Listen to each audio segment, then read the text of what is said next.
Hi, everyone. Here's my disclaimer. The views of the guests discussed in this interview may not represent those of the station or the host. Any information that you hear, please discuss with your primary care physician.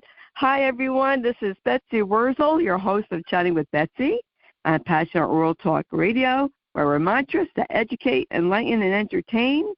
And I have a phenomenal guest with me today. Matter of fact, not only is my guest phenomenal, she's extra special to me because Marcia Burr was my first mentor in the dementia world. She was my first mentor to tell me about the happy place, and she was real. And I met Marcia in a Facebook group, and I said, I have got to be friends with this person. She's bold, she's sassy, and I just really liked what she was doing and raising awareness. She was showing her wife Gaydona's picture, and she was very authentic, and I said, I've got to know her. So I think I've known Marcia for, I want to say 7 or 8 years, right, Marcia? It's got to be that long. It's been a while, yeah. Been quite a while now. So I have with me today Marcia Burr. She is on the board of Elder Options in Florida. She's a certified trainer in Tai Chi. I can never pronounce that right.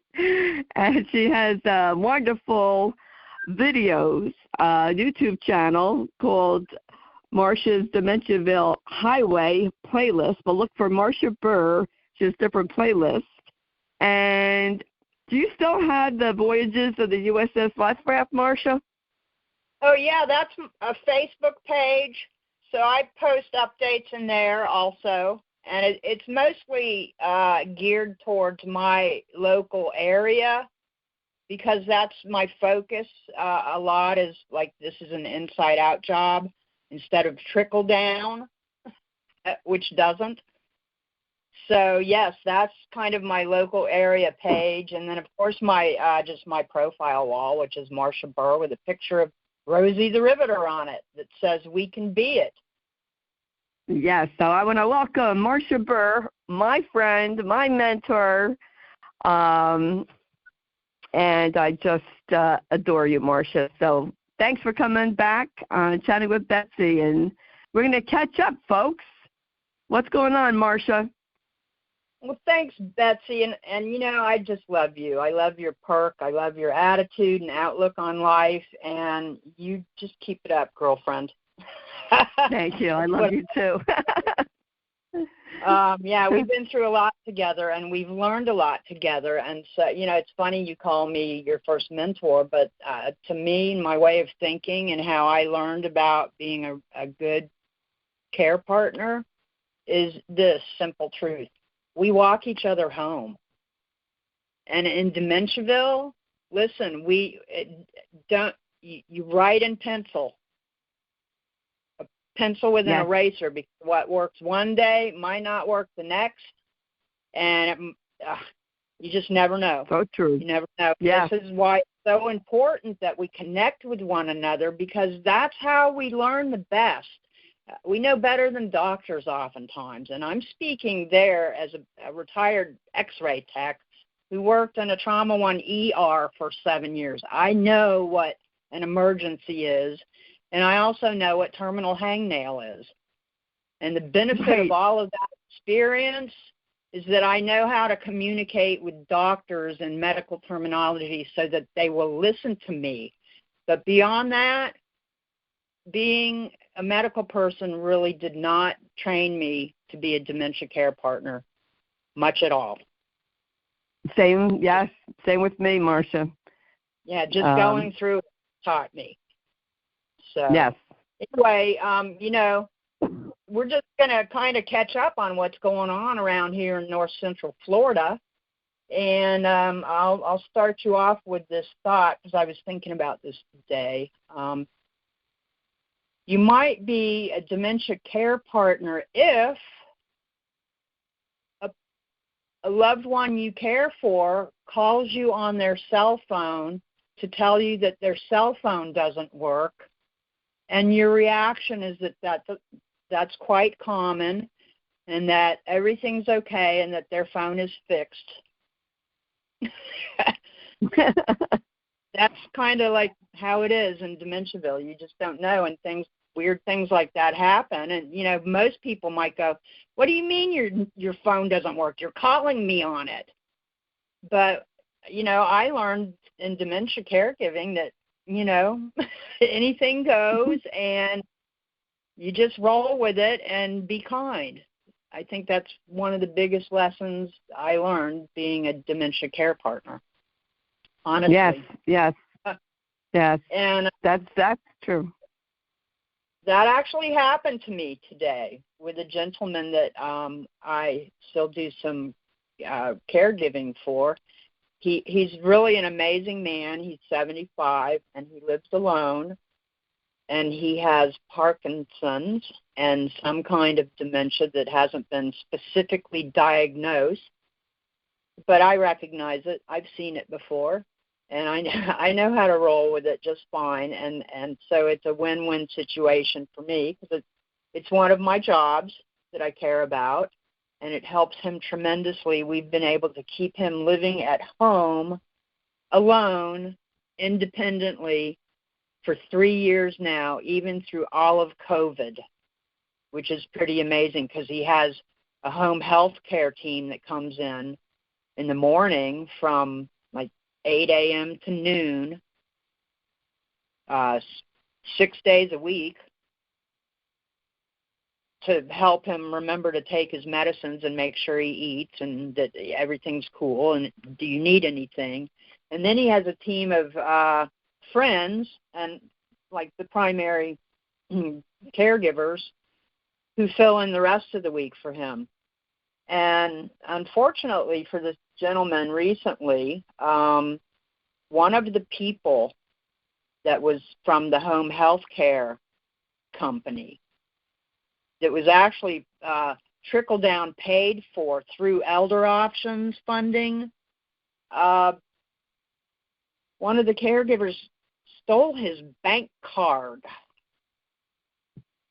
And when I found out about this, I'm not the POA, but I am on the board of directors for Elder Options, and so this concerned me greatly because this is not how we need to be spending our dollars on people that are stealing and abusing our elders. That's a crime. It's elder abuse.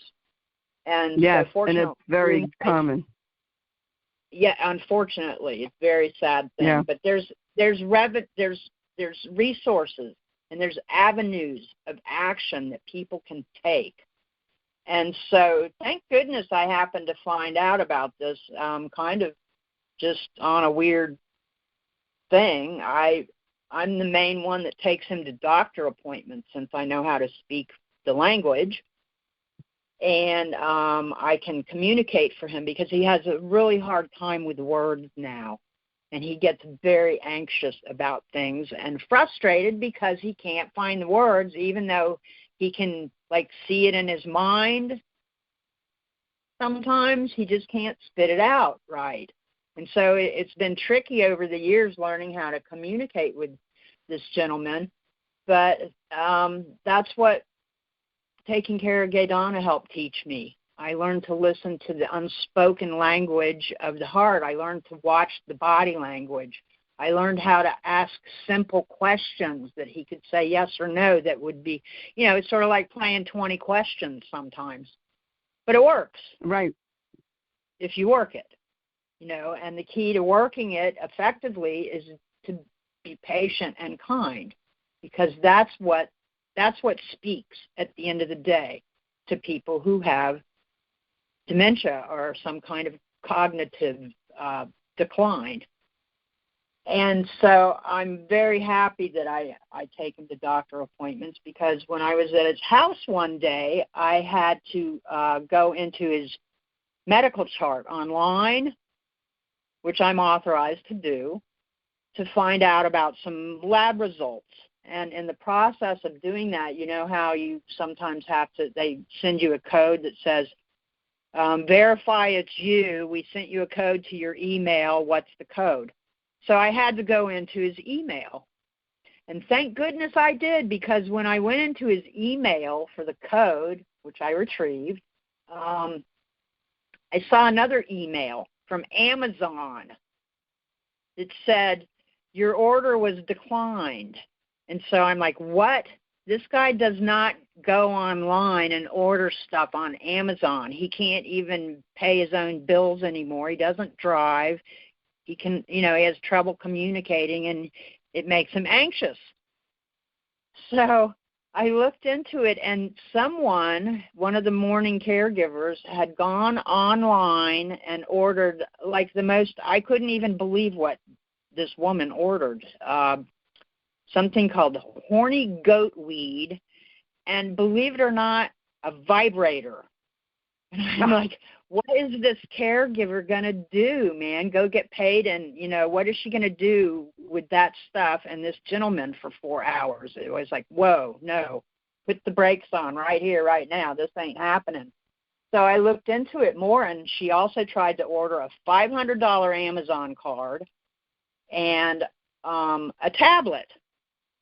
And none of that went through, but she did manage to sneak through a bunch of DoorDash orders, like for free lunch, and that's baloney too. Because she lied about it. She was questioned about it, because we've talked to the care manager from this company.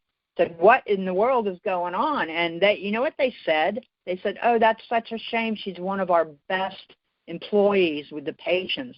And I'm like, well, yeah, she is. She's a con artist. Con is short for confidence. They gain your confidence.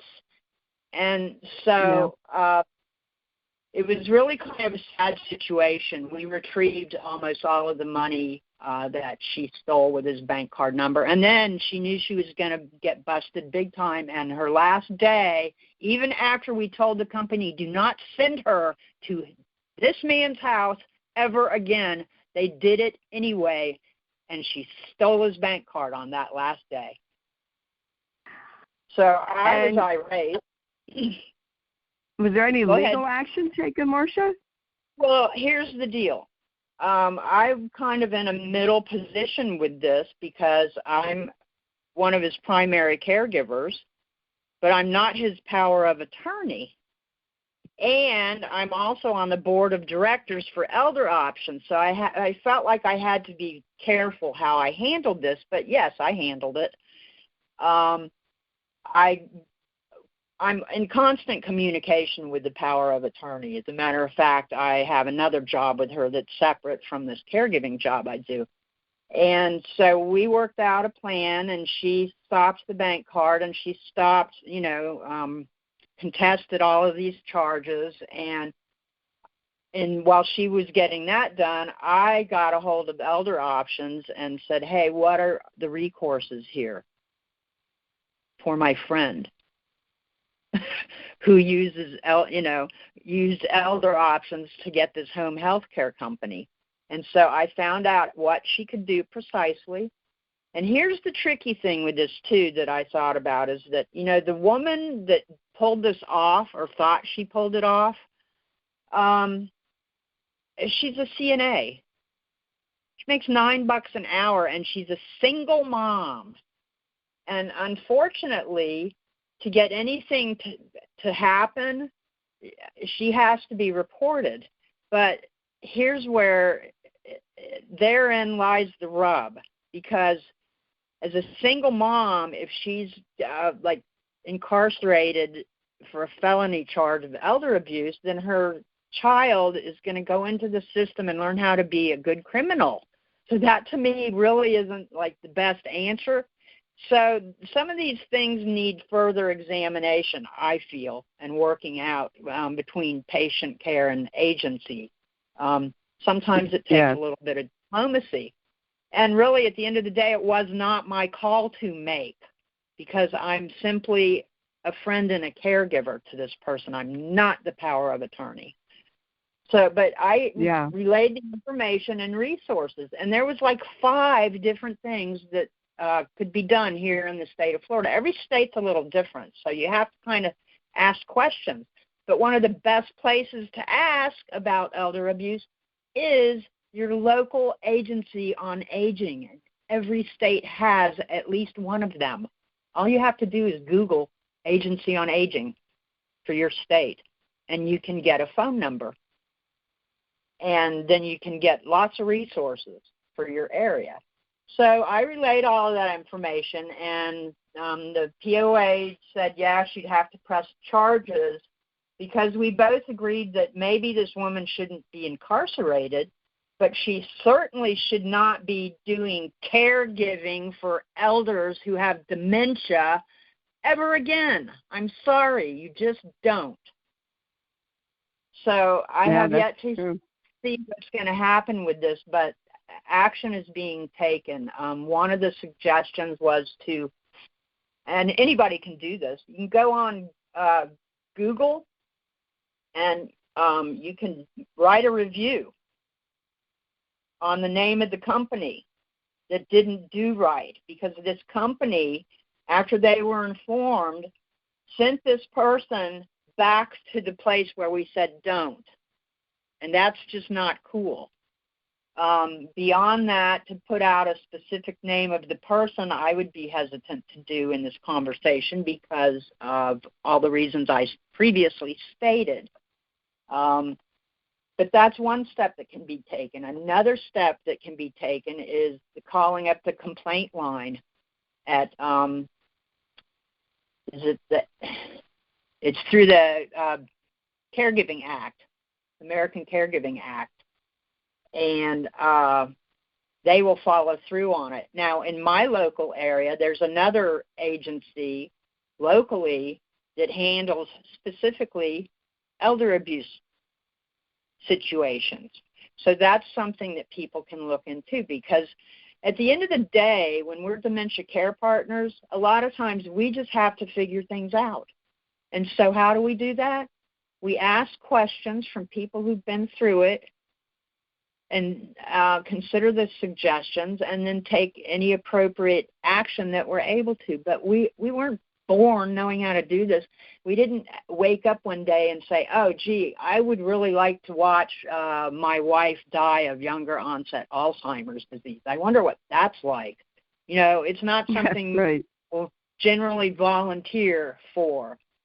But I'll tell you, once a caregiver, always a caregiver. And the whole journey changed me at a core level, Betsy.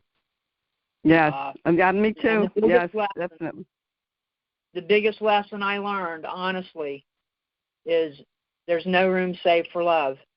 And that taught me what my priorities are, love, not fear. And it also taught me healthy boundaries and how to be a caregiver to myself. Because if we don't take care of ourselves, sorry, we're not taking care of anybody else very well. And unfortunately, the way humans are, it's hurt people who end up hurting people. And so we must take care of ourselves. And that's why I'm just so thrilled that I get to do what I get to do every day. And, you know, I practice Tai Chi and Qigong every day.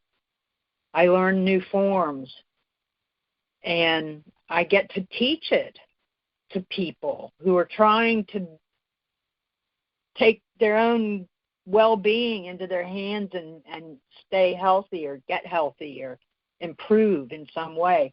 And the beauty of Tai Chi and Qigong is that it's energy work is what it is.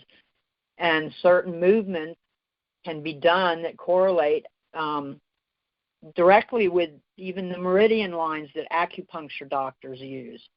Qigong happens to be the great-grandmother of Tai Chi and acupuncture and martial arts. It's so old that they don't even have a written history of it. A lot of the beginning of it is written in legend.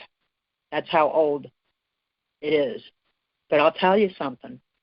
It works, and I speak from someone who has benefited from it, myself personally. It's helped me with my heart and circulation problems that I've had, you know, because I did survive a widowmaker heart attack to become a widow. It's helped me keep a good outlook and attitude and just generally feel happy and well.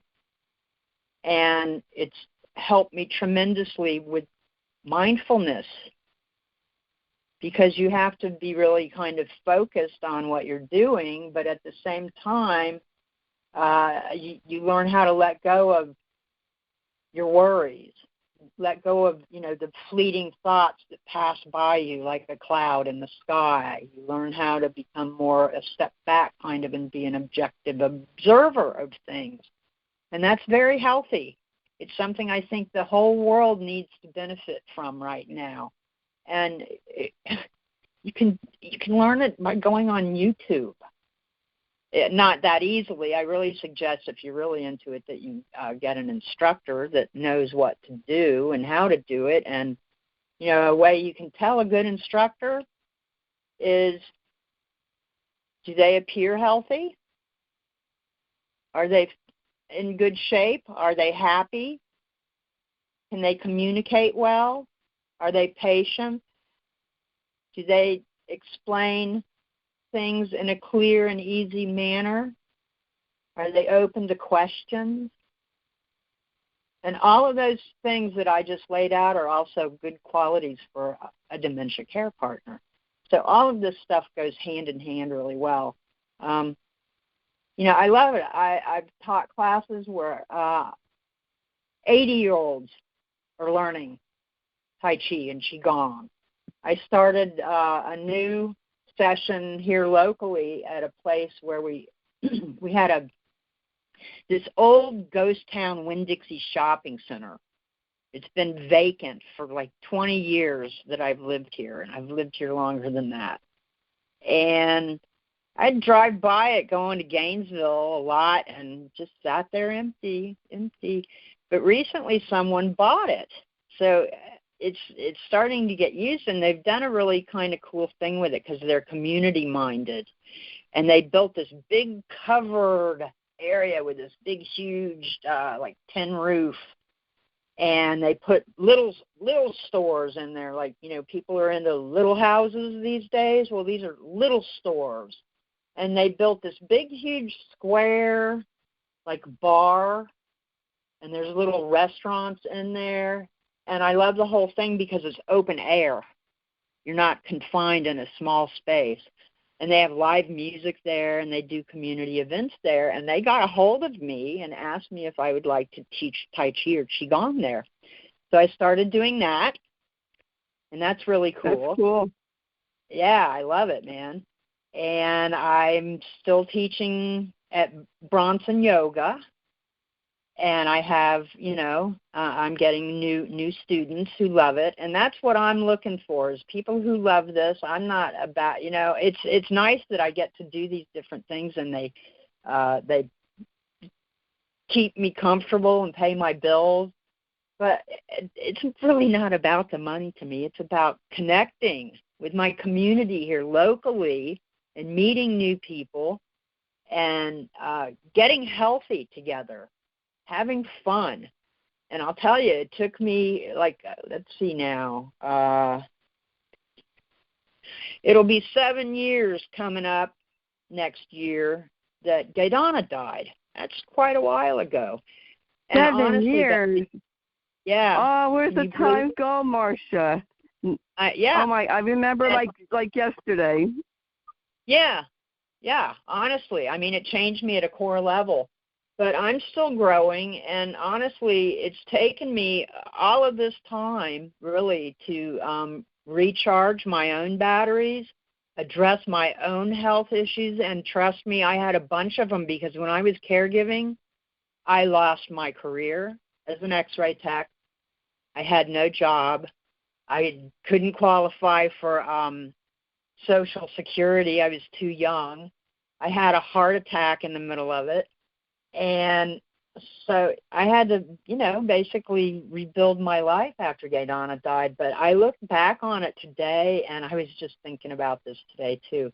I had to rebuild my life, but the way I'm seeing it now is more like I was given the opportunity to do whatever I want to do. for whoever I want to, whenever I want to, however I want.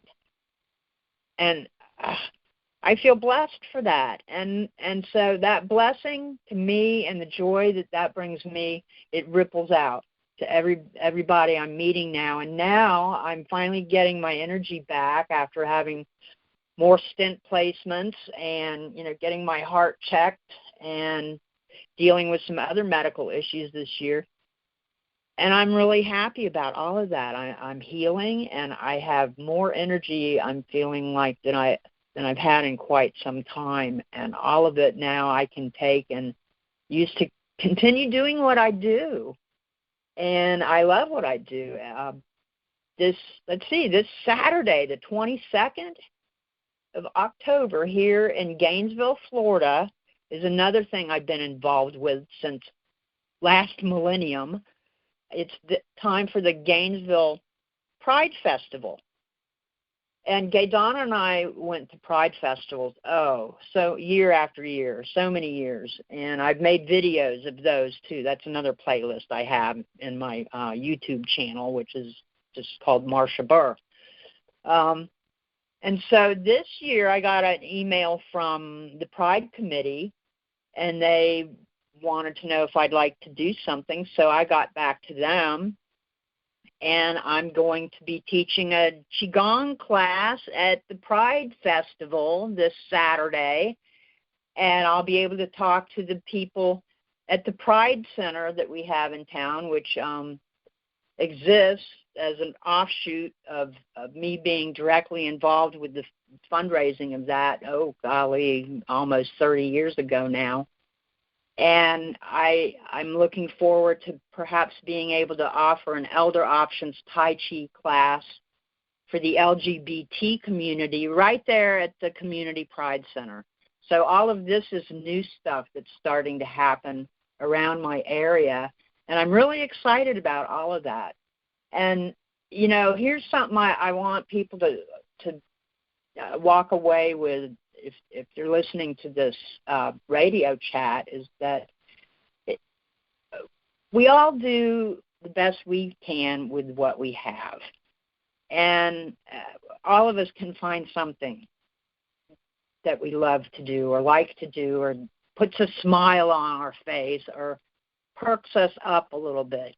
And those are the things that we need to pay attention to in our lives, that kind of energy that sparks something that feels good to us inside, because that's the energy. It's the same energy we use to be a good care partner. It's the same energy we use to heal ourselves and to be in a state of well-being and balance in living.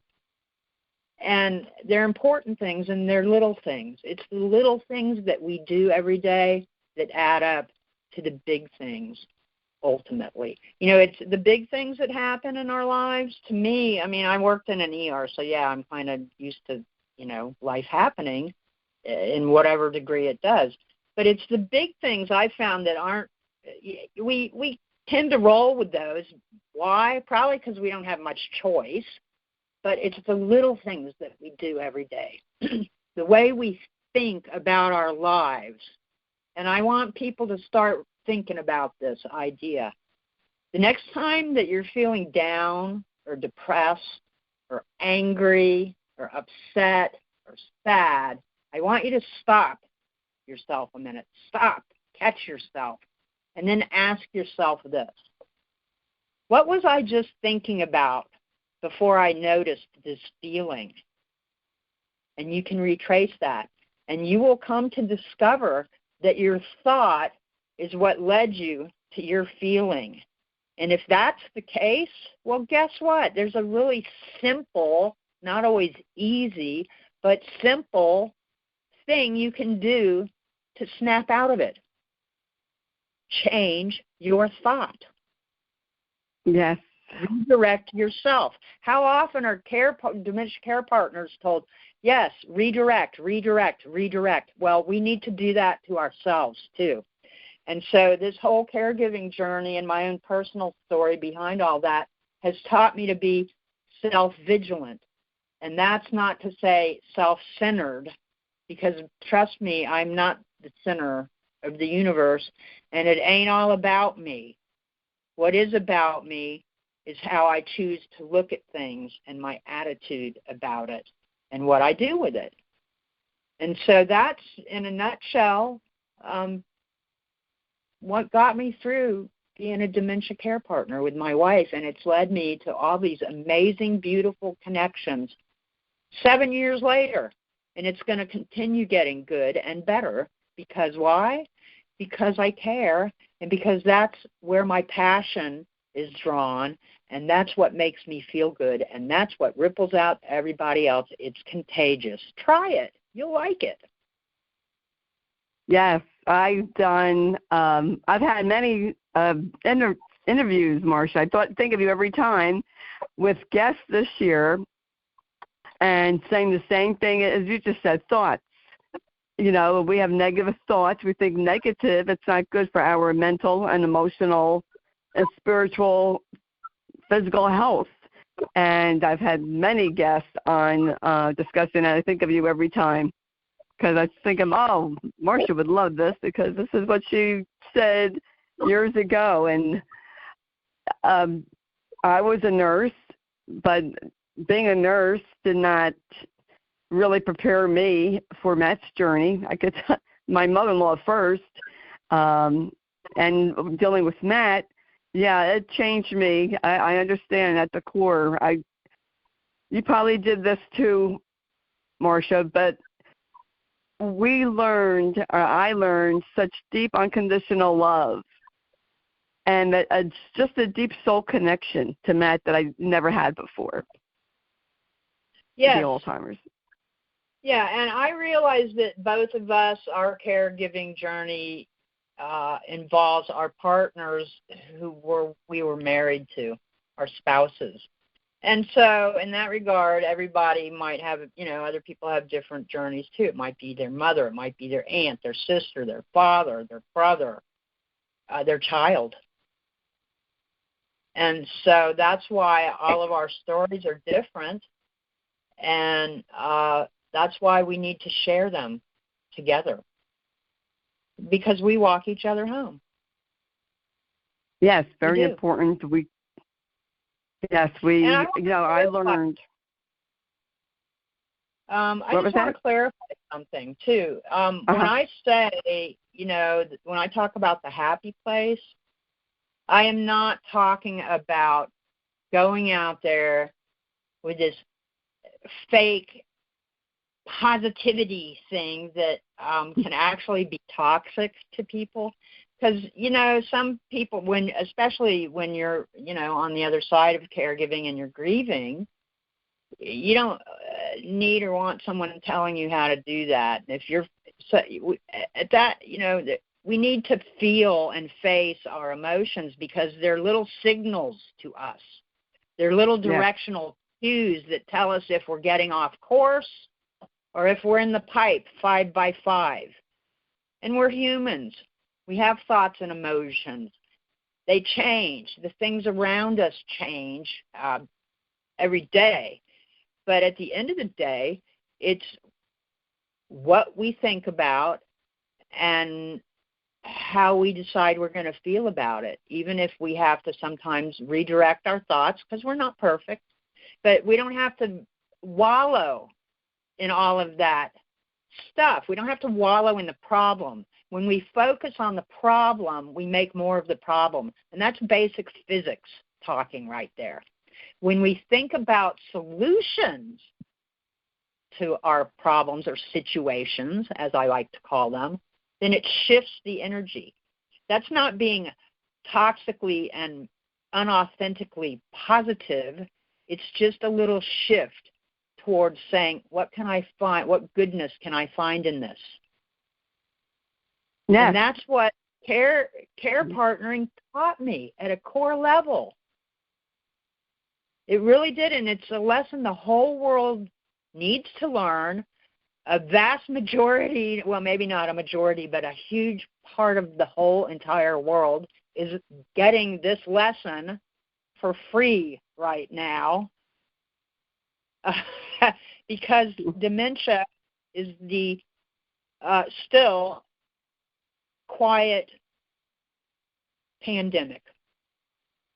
People still don't want to talk about it. They're afraid. And the only way to get rid of fear is not to quash it or deny it, but to walk through it.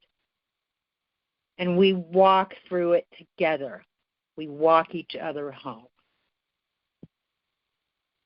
That's true. I learned so much from you and other caregivers, and what a difference from, when my mother-in-law, there wasn't much out there. There wasn't the Facebook back then. There wasn't information out there.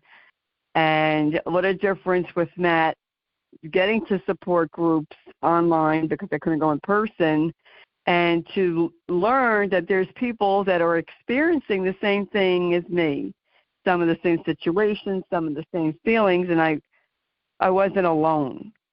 I felt that I was not alone anymore, that I had people I could talk to about a problem that understood, and that meant so much to me.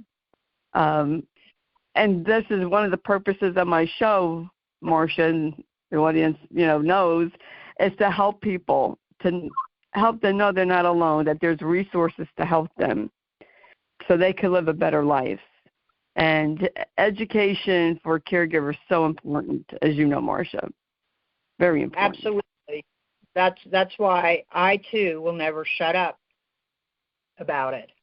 And we all have our different little talents or things that spark our interest. And that's what you look at, and that's how you can go, yeah, I can do this thing. It'll make a good ripple out in the world. It'll make other people smile and feel good. And when we make other people feel good, we feel good. They've actually done studies where people in the grocery store in line, and say they're like 3 or 4 deep in line waiting. And so the person at checkout is short some money on the order, and the person behind them pays for the rest of it. And so the person who received that feels really good and says thank you, and the person who did it feels really good for doing that, and they're both smiling. And what they noticed in this study is that then the people behind them that had nothing to do with that transaction at all, they were also happy and smiling. And so this stuff is contagious because it's energy. And energy is always traveling in waves. And the cool thing about it is that we have the ability to direct the ripples that we make in our lives. And we get the ability to choose which ripples we want to make. Yes. Yes, so that is for sure. It's life-changing stuff. It really is. And, I'm thinking back because, listen, I'm a retired X-ray tech, so obviously I've been a caregiver for a long, long time. And then in the course of going through X-ray school, my mom developed colon cancer. I actually had to stop X-ray school for a year and drive back and forth from where I live here in Williston down to Miami, where my mom lived, every week to take care of her so she could have hospice care at home because she lived alone. And so that was like a prelude to caregiving too. And it was my mom. But none of it. Then afterwards even, I can't say none of it, but really it was just like the prerequisite courses to the real classroom, which I was in as a dementia care partner to my wife. And now it's like the classroom, my personal, I don't know, call me what do you call it, emeritus. I graduated, Gaydon has moved on, but I'm still here. And so maybe I'm not in that particular classroom anymore, but life is a classroom. And, we just look around and we go, okay, what's cool? What's happening today? Well, I'm not big on religion. I'm not, like, I don't go to church and stuff, but, to me, thoughts become things, and our thoughts could be considered prayers. And one of my favorite prayers, if you want to call it, or thoughts, is, I wake up in the morning, I say thank you, and I say, show me. What's on the menu today? What's cool out there? What would I like to do today? What puts a smile? What do I love? What puts a smile out in the world? And when we wake up with that kind of attitude at the start of our day, it generates out into our day. And I invite people to run that experiment and then pay attention to what happens after they wake up that way and the things that happen in their lives. And if you do that long enough, you're going to see some really amazing changes in yourself. And they're kind of slow and subtle, because I've been running that particular experiment, oh my gosh, for about 12 years now. And it's still fun. Yes. And then at night, like, think about what you're grateful for. Yes. And like, what was great about today? Because some people, they go through days and they're so focused on what the horrors of caregiving, for example, and, their family just doesn't get it, and they're being judged and hateful, and there's bad energy, and they're, they feel that way throughout the day, and they feel isolated and alone, and they have to go clean up more whatever mess their loved ones might have made and fix another meal and go to the doctor for them, and all of this stuff is so draining. But there's still always some little thing at the end of the day that you can go, all right, what, even if it was for a split second, made me smile today? And think about it. And you know what? There was times that I started getting up at 5 a.m. in the morning just so I could have my own alone time from everything else in the world. And now it's kind of like I wake up with the daylight. I don't even use an alarm clock hardly ever. But that pattern's the same. I wake up and it's like, okay, I'm getting ready for the day. I'm putting on my cool happy robe for the day, and I'm going to go out and see what's happening. And we can still do that as caregivers, even if it's going to the bathroom by yourself for 5 minutes and just chilling out and maybe reading a inspirational little book, or listening to a song you love, or if you have time, taking a bath or a quick shower, or washing your face and looking in the mirror and smiling at yourself and saying, you know what, I love you. You're doing a good job. And smile at yourself. It makes a difference. It really does. It can change your world.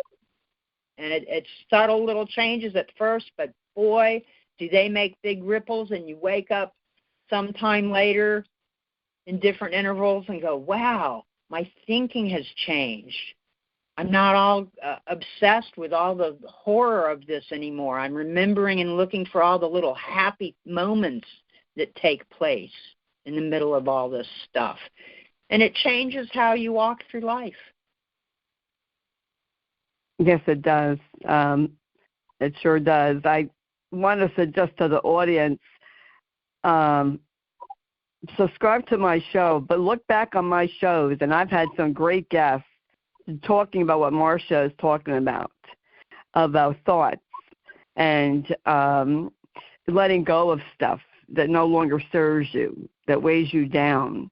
And this year, Marcia, has been a year of tremendous inner healing for me and inner work. And I'm the happiest now about myself than I've ever been in my life. And I'm going to be 65. So it's never too late to learn, folks. It's never too late to change. No, and truthfully, the day we stop learning is the day we're like closing the door to the classroom. You know, it's like when we quit learning, then what's the point in living anymore? To me, it's like, all right, then I'm just here.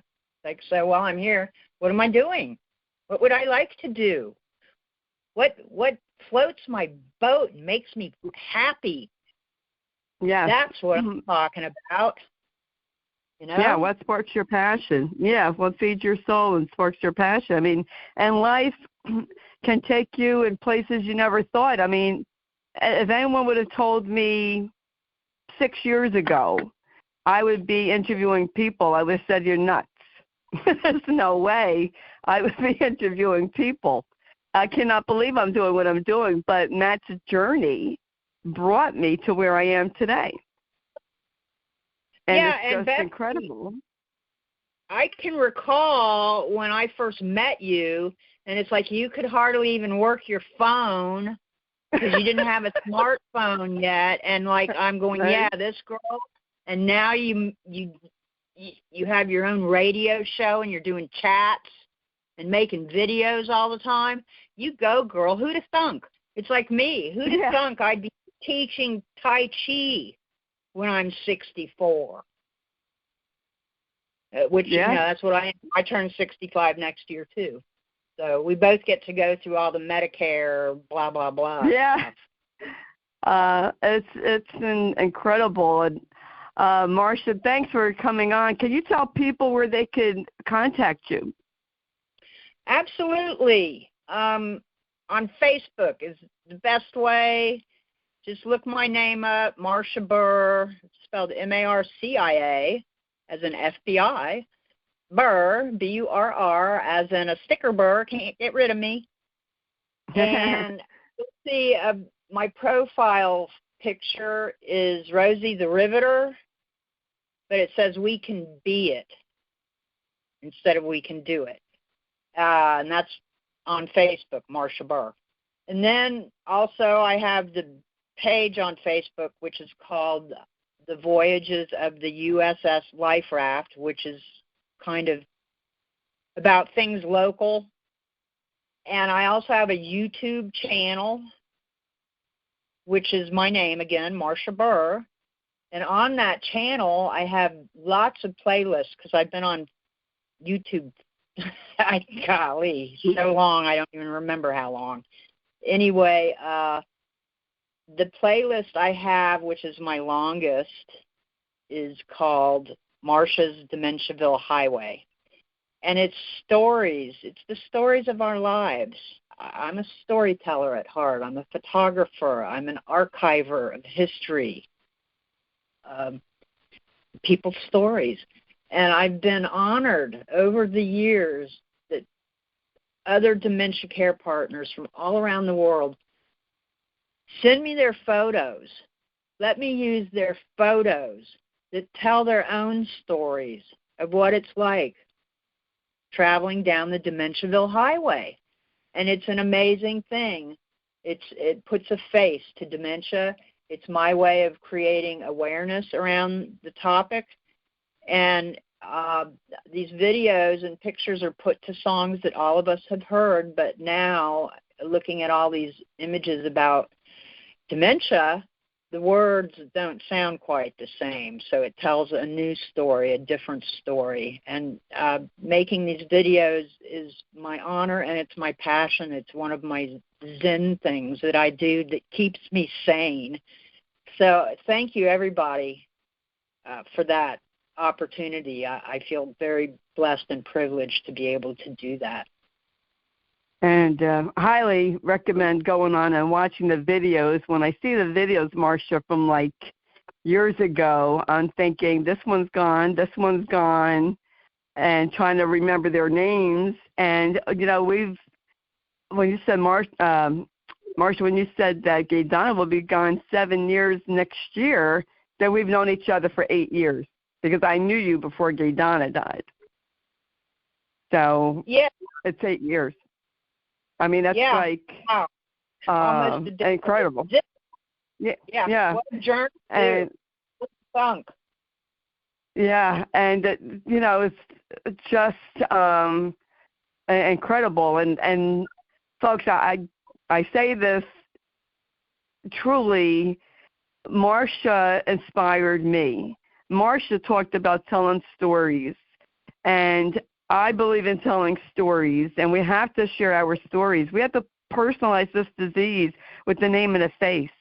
And I say this, get out of the dementia closet, shine a spotlight on your journey, on your loved one, and show the journeys. Let's be out and proud, like our gay brothers and sisters in the LGBTQ plus community. That's what I say. Let's have our own Stonewall.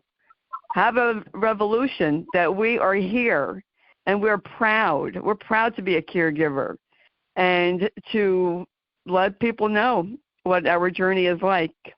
And I'm very grateful that I have never met Marcia in person yet, but I've known her over the years, and you've been a terrific mentor, Marcia, and I really appreciate you coming on and sharing and doing all that you do for people. Thank you, Betsy. And back at you. You know, I've learned a lot from you, too. I've seen you grow and blossom, and I'm so happy that we're friends, and just big hug to you, girlfriend. Yes, big hug to you, too, Marcia. Excuse me. Folks, if you want to know about Marcia, you could read it in the blog. Please read the blog that Jeannie White, the station manager, writes. Thank you, Jeannie. And Jeannie White also produces the show. And I want to thank Lillian Caldwell, CEO, Passion World Talk Radio, that makes this all possible. And I want to thank you, listeners, for listening and sharing. Please share this show to help other people. When you have information and you don't share it, it's just being selfish as far as I'm concerned. But when you share to help other people, that's helping me with my mission and vision, and that's helping me honor my husband, Matt's memory and his legacy, because I promised to Matt that I would continue on, and I just appreciate people sharing it. You're not alone. We are here. My show provides resources for people to help people, and that's what my show is about, is to help other people and to give people a better life. And that's what the show is about. And Marcia is a great resource, Marcia Burr. Look her up on Facebook. Look at the videos on YouTube. And if you're in Williston, check out the elder options. It's very important to know about resources in our backyard, because most of the time people don't know. I know I didn't. But I want to thank everyone for listening and sharing. And as I always say at the end of my show, in a world where you could be anything, to please be kind and shine your light bright, because if we were to be kind and shine our light, it would be a lot brighter, happier, peaceful world. And so until we chat again, take care. This is Betsy Wurzel, your host of Chatting with Betsy on Passion World Talk Radio. Bye, everyone.